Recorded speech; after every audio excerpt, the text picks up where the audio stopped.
welcome to Make Your Passion Pay. I'm Luann Beekler, creator of the Make Your Passion Pay Playbook, your host and guide on this exciting journey to building joyful and successful work environments. Known as the Little Spark, I've helped countless individuals and businesses ignite their potential through transformational coaching, creating thriving businesses and joyful workplaces. I have experienced the challenges of leaving toxic workplaces and building something better. I bring firsthand wisdom to help you align your work with your values. With insights drawn from working alongside world-renowned leaders and a deep passion for community and connection, I'm here to show you how to lead with joy and purpose. Let's dive into today's episode and start making your passion pay. Welcome again to Make Your Passion Pay podcast. This is Luann B., the Little Spark, your host of the Make Your Passion Pay podcast. Welcome, listeners. I'm here today with Alan Lazaros. Welcome, Alan. Thank you for having me. Gratitude first. Gratitude. I think that what you pay attention to is dictating a lot of what your future has for you. So what you pay attention to is really important. I won't waste a second of anyone's time. Thank you so much for having me. No, I think that was a great opener, right? What you appreciates what you pay attention to. That which you focus on grows stronger in your life, I always say.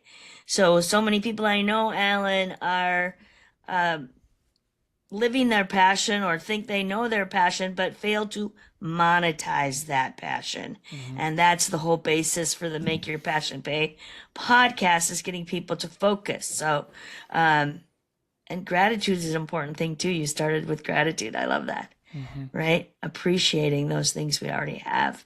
So Alan here is a professional podcaster, been doing this way longer than I have. And Alan, did you tell me you have a podcast every single day? Every day. We do 1% improvement. This is sort of the tagline. 1% improvement in your pocket from anywhere on the planet, completely free. Sweet. Yes, and if we could just make 1% improvement each day, right? That is exactly, we call it the mentor in your pocket, because way back in the day, and Steve Jobs said 1,000 songs in your pocket with the iPod. So my business partner, Kevin, and I, we grew up without dads. I'll go brief with this, but we grew up without male role models. So we say, a male role model in your pocket every single day. It's exactly what we would have needed growing up. Oh my goodness. I now have a referral for you already. A woman I met recently is struggling with her son who has no male role model. And podcasts are the new way. I bet that would be very helpful for him. So let's get to know Alan better first, right? And Alan has just shared with us about his podcast every day. I'm sure we'll get to know more of that, but that's not where you started, is it, Alan? No, definitely not. Definitely not. So tell us your story. What's been your journey in the business world? Okay, so going way back, so I was born in 1988 in Massachusetts, born and raised, still here by choice. And I had a tough start. So my birth father was John McCorkle. He had 5 other siblings. It was a big Irish Catholic family in Massachusetts. It was Jim, Joe, John, Jane, Joan, Jeanette. 6 J's, yep. Good Catholics. And so John McCorkle was my dad. My real last name is McCorkle, my birth last name. And unfortunately, my birth father passed away in a car when he was 28 years old. Wow. So this is in 1991. I was almost 3. My sister was 6. My mom was 31. So just a really tragic start. After that, I had a stepfather named Steve Lazaros. And he was in my life from age 3 to 14. I think I took his last name around age 7. But I playfully refer to that part of my life as Boats and BS. It was the 90s. He worked for a company called AGFA. They did very well. They did hospital computers during the dot-com era. So, and it was just economic boom times back in the 90s. So my mom and stepdad wanted to have a lot of fun. They also didn't really get along, so that's a polite way to put it. But essentially, my stepfather left at 14. And that was when I sort of had this prove myself thing. I got straight A's through all of high school. I got my computer engineering degree. I got my master's in business, and it was off to the races in corporate, tech company. And that's the shortest version I can possibly give you. But I think what really shifted my life is when I faced mortality at 26 in my own car accident. So I was working for a company called Cognex at the time. I was a outside sales engineer. They sell industrial automation equipment into manufacturing facilities all across the world. If you look up Cognex, it's kind of like the eyes of robotics and automation. Cameras, quality assurance stuff. And my territory was Vermont, Connecticut, and Western Massachusetts. And I was on the road, and my fault, crossed the double yellows, dark winter night back in 2015. The yield sign was covered by the snowbanks. Wow. And I was supposed to yield, and I didn't in a three-way intersection. I ended up on the wrong side of the road, and I got in a head-on collision with a lift-kitted pickup truck.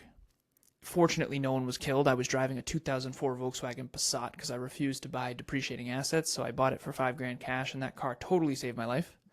Wow. Both airbags deployed. I used to call it the tank. And so no one was permanently injured. You know, very, very grateful because this was 30 miles an hour head-on collision. This was not good. No.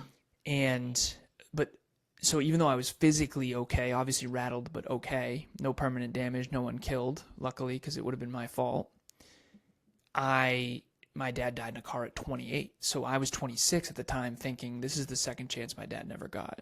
Yeah. And that's when I started my own company, Alan Lazaros LLC, what you'll never learn in school but desperately need to know. And my goal was to bring personal development to the masses, bring personal development to the school systems. And I'm still kind of on that journey now. But yeah, so that's the shortest version I could give you. So I'm 37 today, actually. I'm Alan version 3.7. I just turned 37. I'm hoping to hit puberty at 38. I'm kidding. But love that. That was 11 years ago. And here we are, both Scorpios, right? I love it. You're Scorpio too, yeah. Exactly. Birthday was yesterday. Very nice. Happy birthday yesterday. Happy birthday. Yeah. So the point here is that you started out as an engineer. So as a young man, difficult start. Did you go to college for engineering? Yes. So I went to Worcester Polytechnic Institute. It's kind of like a mini MIT in Massachusetts. And I remember vividly because it was my dream to go there. My uncle Merle was the track and field coach. And they actually still have the field. It's called Norcross Field, which is named after my uncle Merle Norcross. Wow. But my dream was to go to WPI, and they were $50,000 a year, and this is back then. So when my stepdad left, I was in trouble because I didn't know how I was going to go because I couldn't afford it. So I got all the scholarships and financial aid that I could, and I got computer engineering, graduated with high distinction, and went for my master's in business. But the computer engineering, it's called ECE, electrical and computer engineering. The electrical side is more analog, and then the computer engineering side is more digital. So I went more down the computer engineering part. So engineering was a job, mm-hmm. right? What's the passion, Alan? Yeah. Okay, so we have this thing at our company now that we call turn your passion into purpose into profit. So we're kindred spirits, you and I. Definitely. So I often say profit can't be first, but it can't be 10th either. Right. So passion is something that you're obsessed with, something that that's deeply meaningful work for you. Purpose is helping other people with it, and then profit is doing it for a profit. So my passions are fitness, personal development, and business. And the engineering piece, you were asking kind of how did I go from engineering to that? Yeah. I think engineering for me, I was young, and my mom said you should be an engineer because I was big into math. I love mathematics. I always have. I was really, really good at it, and I loved it. I still do. I call it STEMBIF, science, technology, engineering, mathematics, business, and finance. And so as a kid, my mom said, well, you're really good at math. You should be an engineer. Engineers make a lot of money. I was like, perfect. Let's do it. And I also had a math modality of thinking. And so in hindsight, I worked for a company called Tyco Safety Products. I'll never forget this. It's now called Simplex Grinnell. And when I got an internship there for the summer, it was the highest paid internship I'd had to date. I was painting, for minimum wage under the table. Not a year before that. I didn't really know what under the table meant back then. But anyways, so I got this job at Tyco Safety Products, and I was a design engineer.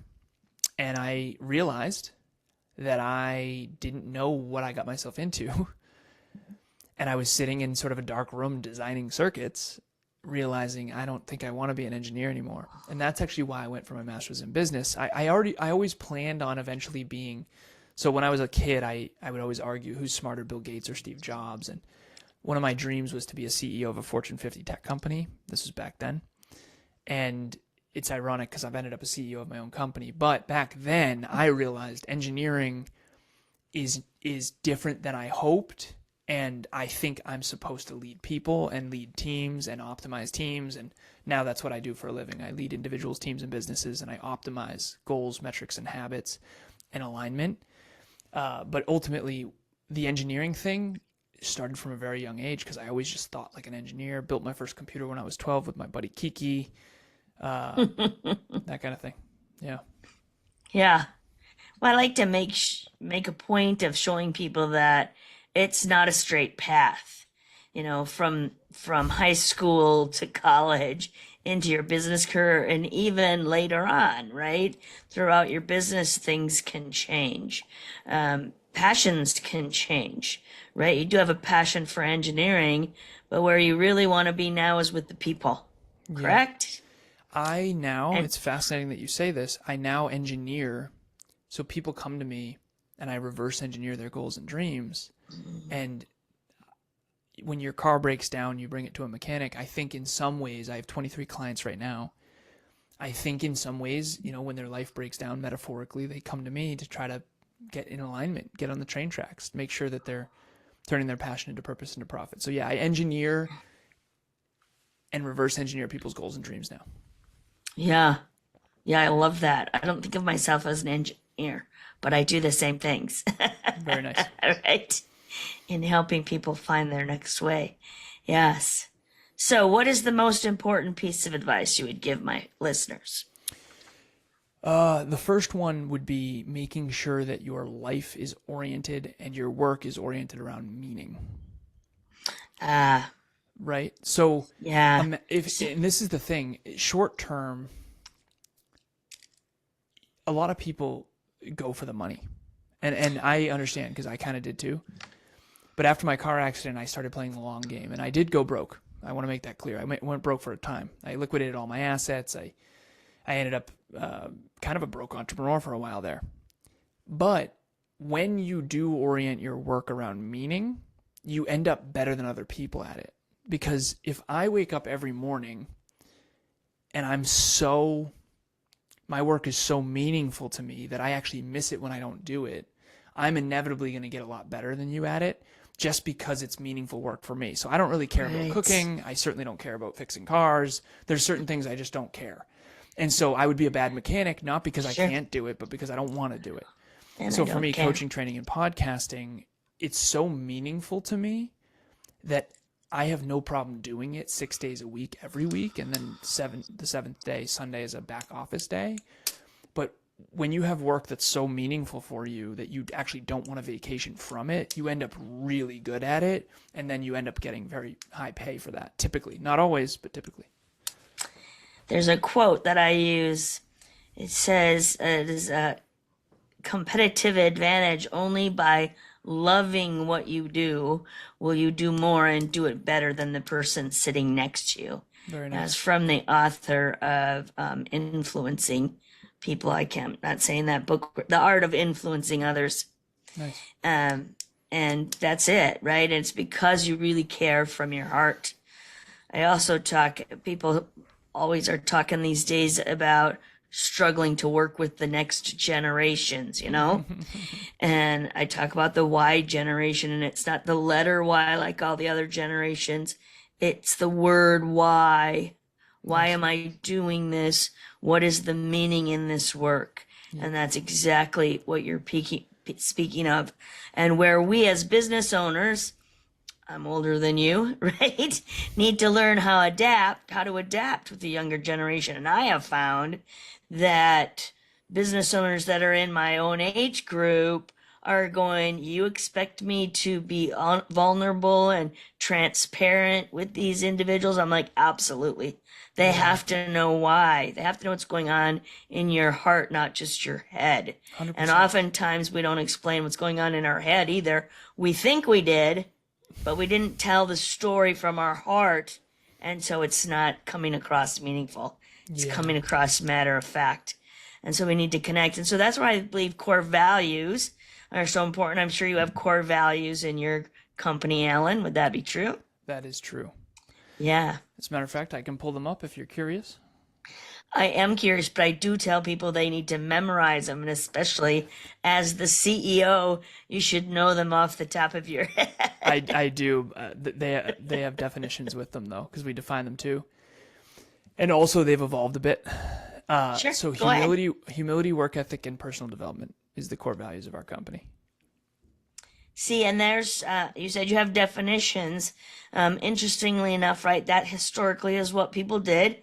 They picked a word and then they had a definition behind it.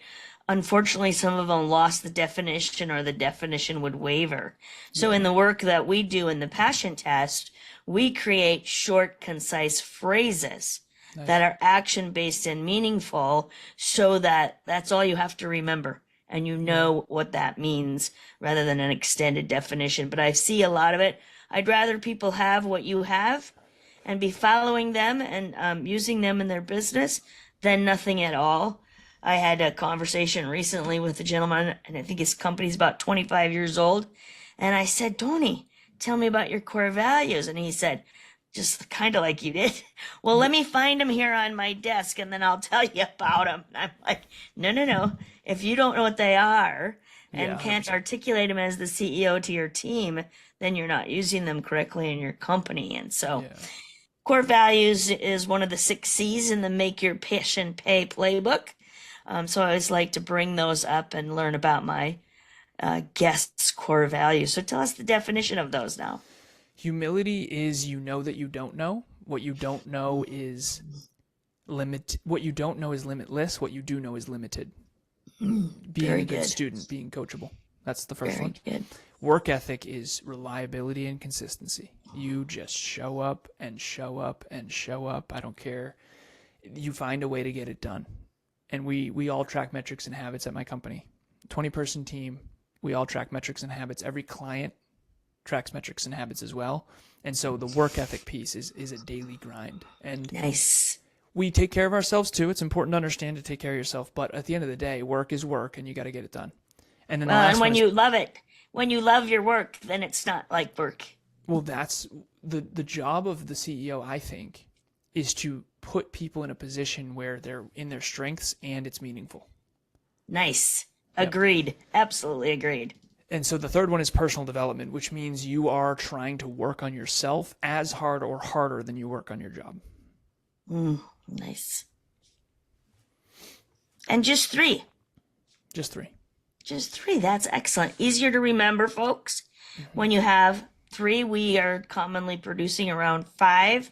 But I've seen organizations with 7 to 10, and it starts to get hard to remember. And since you're supposed to remember them, just like, by the way, your Strength Finder, which my work's very similar to the Strength Finder, only we're uncovering your passions instead of your strengths.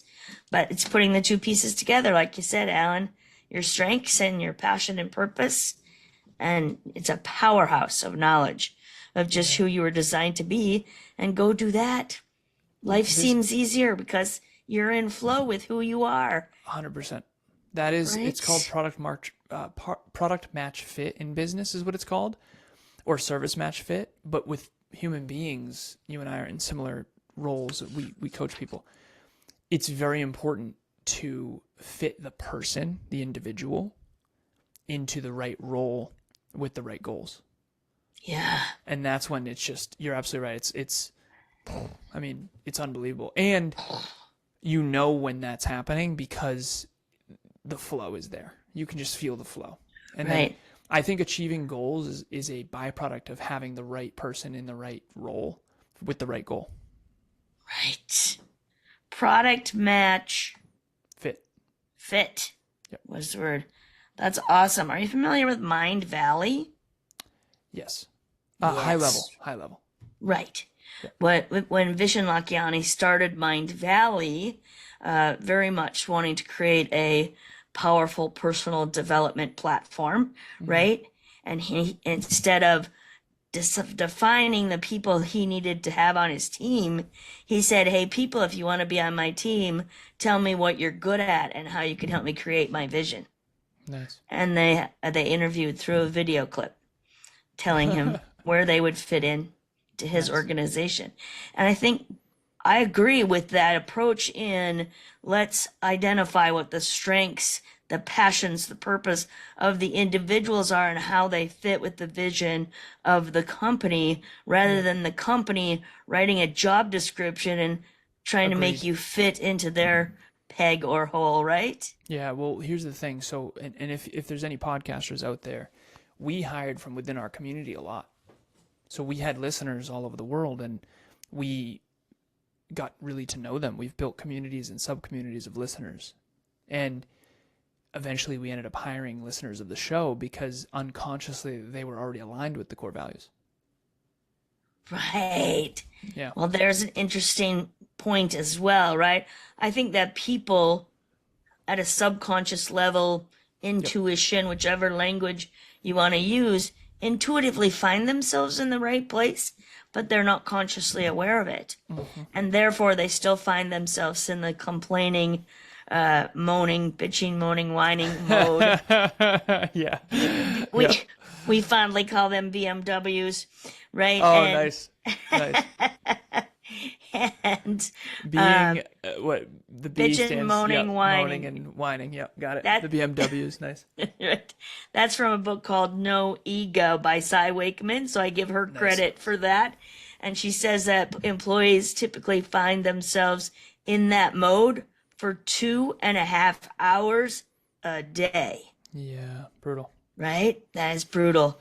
And so for the CEOs out there, when we can help people consciously be aware of their own passion and purpose, align it with your organization's passion, purpose, and vision, right? Now people are in the right places and you eliminate and you make more productivity because that 2.5 hours of BMW stuff goes away because now and like I said, I think they intuitively find themselves there, but they don't know it. And so I have found in the work that I do with the passion test that this light bulb goes off when the employee realizes, or team member realizes, that they're really there delivering their gifts from their heart and their talents to a greater cause with greater meaning than themselves. Well, because, and to your point, you can still be BMWing while you're actually in the right spot because you don't know that that's the right spot. Exactly what we're saying. Then, until you contemplate the alternatives and realize that you're exactly where you want to be, sometimes you don't appreciate it, right? Correct. And so, yeah, I've found that too. Sometimes you have to stray a little bit away from your passion, your purpose, and that kind of thing in order to figure out how much you actually love what you do. Right. And so when people are in that role, but they've been in it for a long time, sometimes they get complacent and they start to whine or whatever you said. And sometimes they need to reassess, like, wait a minute, all right, let's talk about it. And this is one thing for any leaders out there. I have had to do this in the past. I call our chief officers, me, Christine, and Kevin, the three cowards, playfully. The reason I say that is because none of us want to be bad cop. So I've had to be bad cop. And so a lot of times what you do when someone doesn't like their role or thinks they don't like their role is you say, well, honestly, I don't know do you really want to be here anymore? Because then they have to go into the alternative and realize, wait a minute, I do really want to be here. Okay, well then why are you complaining so much if the alternative is worse? And that's also known as a reverse negative sell, which is, you got to be careful with this, obviously. Yeah. But a lot of times if someone's not grateful for the role they have, sometimes you have to ask them, like, do you really want to be here? Because we're headed this way with or without you. I hope it's with you. I hope it's with you. And this is the exact verbiage I use. We're climbing this mountain with or without you. I want it to be with you, but not unless you want it to be with you. Right. So if you don't want to climb this mountain, I understand. Like, take care. Then they go, no, wait, I really do. Because they contemplate the alternative. And I think that sometimes after that, I think human beings, they lose gratitude when they forget about how hard it was to get to that place. Yeah, I'm going to share a story with you because I think we'll draw this point home. I worked with an organization that I describe as the Cabela's for pets. And it's everything for pets. They board 250 dogs every day at their facility. It's just this huge, beautiful facility. And when I worked with their team of employees and they were being BMWs about some piece, like a fence was in the wrong place or some silly thing like that. And at the end, I said, here's what I see is what you're all doing is you're positively passionate about pets. You have 4, 5, 6 dogs and you get to bring them to work with you every day. They play here, they get fed here, and you get to spend the day with them. I think you got a pretty sweet deal going on. Nice job. As a pet parent, you know? Yeah. And it was like 25 people in this team and one person at the end counts. I always say at the end, if you think you're in the wrong place, come tell me or tell your supervisor, right? So what I find is people opt themselves out. Nobody has to get fired, right? You bring that aha light bulb that they're really got a pretty sweet deal going on and is aligned with who they are. And then the one guy that came up to me and said, I think I'm in the wrong place. I said, what's going on? He goes, I'm a handyman. I can fix anything if they give me enough money to do it, but I don't like dogs. Nice. Well, he is in the wrong place then. Yeah. That's exactly it. You're in the wrong place. That's all it is. Yeah. That is so powerful. It's so important because. So Go ahead. I also believe that when we have those foundational core values, right? Are we going to play in the same sandbox around these core values or not? If you don't fit with those core values, like we're positively passionate about pets, then you can find your way out, right? Yeah, 100%. And I'm advocate for let's get everybody on the right seat in the bus. Yeah, same. Right? Tim Collins, right? Yeah. Yeah. Great. And if we had every employee in every company in the right seat on the bus, customer service would improve all over the world. Yeah, right? It'd be unreal. It'd be unreal. Yeah, every company would grow, the whole world would benefit. I want to share this with you briefly. So please. You mentioned the 3 core values, and I always say 1's too few and 5 is too many. Although I take nothing from the work you're doing. Yeah, 1's too few, 5's too many. That's my engineering playful joke. I have an X, Y, and Z axis over here on the right on my whiteboard. The X axis is humility. Mm-hmm. The X axis is work ethic. The Y axis is humility, and then the Z axis is personal development. So the 10, 10, 10, like if you're 10 out of 10 on humility, 10 out of 10 on work ethic, and 10 out of 10 on personal development, that's our absolutely people. And you draw a dot there, 10, 10, 10. And then everyone else, it ripples out.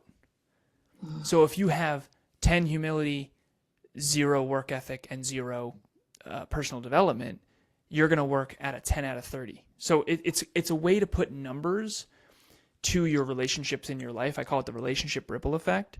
So if you're 10, 10, 10, you should be at the center of the company. Mm-hmm. If you're 9, 9, 9, you should be 1 layer out.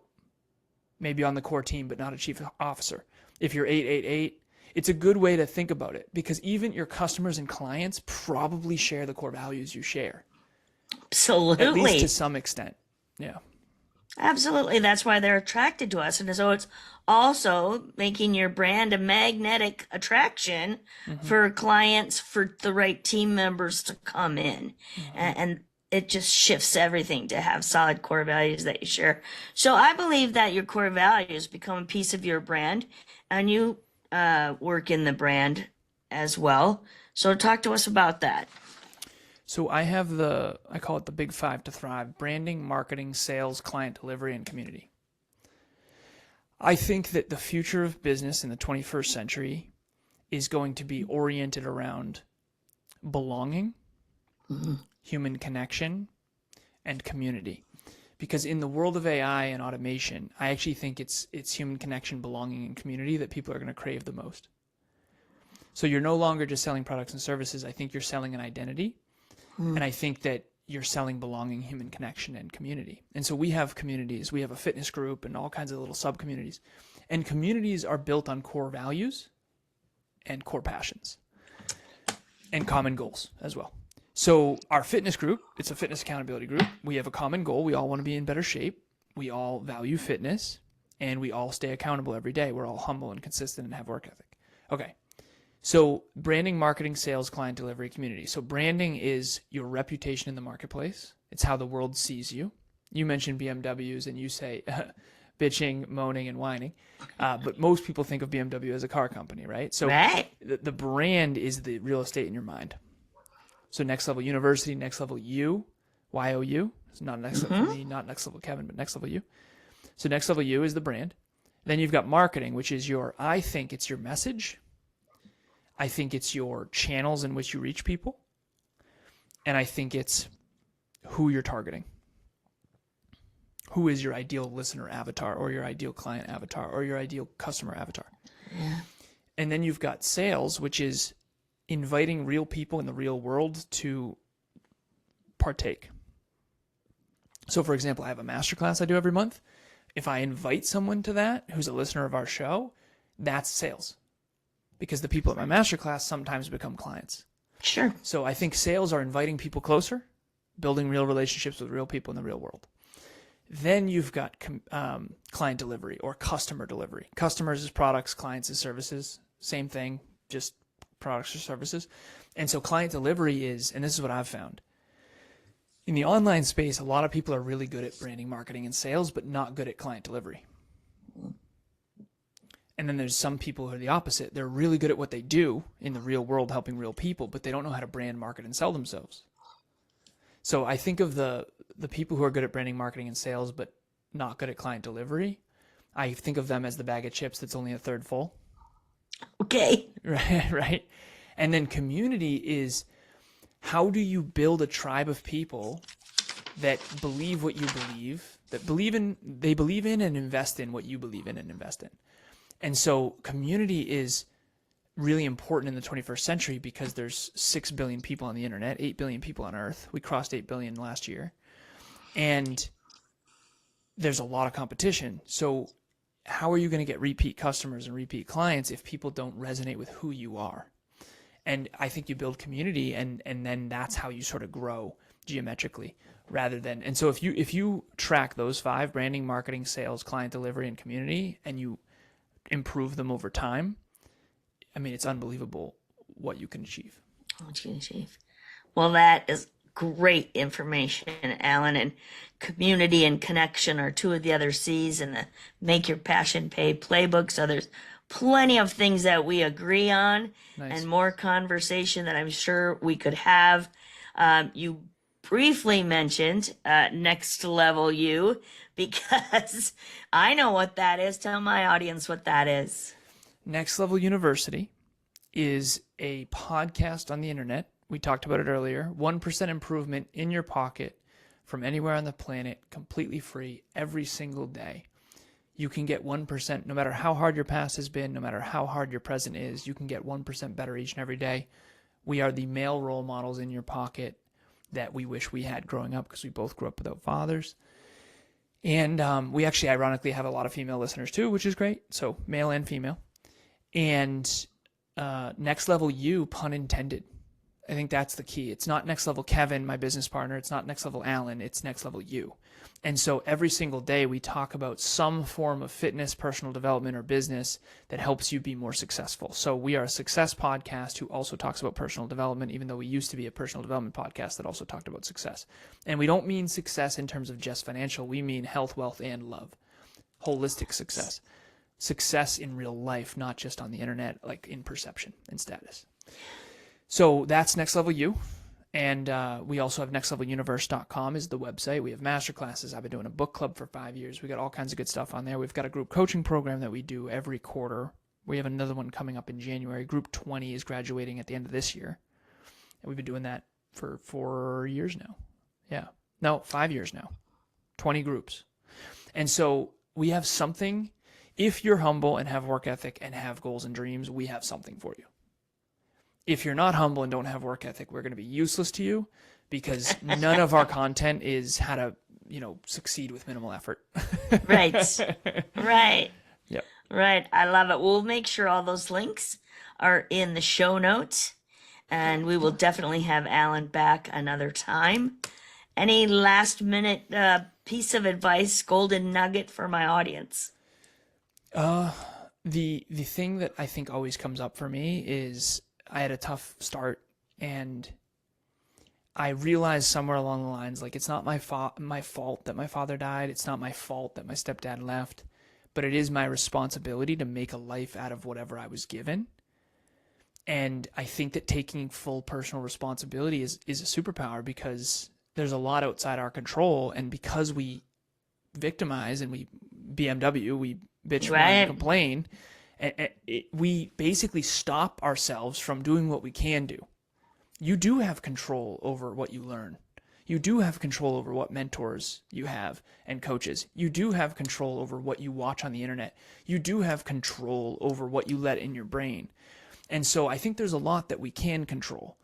And if you take control, I think your future is going to be much brighter than if you chalk it up to, well, there's nothing I can do about it anyway. Right. That's awesome, right? You can make what you want of it. And there's so much content on the internet for everyone to take part in. Mm-hmm. And now with podcasts all over the world, of course, we want you to listen to Next Level Universe podcast and Make Your Passion Pay, the Divine Feminine and the male version. I love it. And so you can get the best of both worlds sharing our podcasts. And so keep joining us. Thanks again, Alan, for being on Make Your Passion Pay podcast today. Everybody have a fantastic day. Hey, everybody. Thank you for tuning in to Make Your Passion Pay. If today's episode inspired you, I'd love for you to subscribe, leave a rating, and share your thoughts in a review. Every listener makes a difference in spreading this mission of joy and purpose. Want to take the next step? Share this episode with your friends, colleagues, or anyone looking to build a thriving, values-driven workplace. Together, we can create communities where passion fuels success. Until next time, remember, when you lead with joy, you inspire greatness. Let's keep making your passion pay.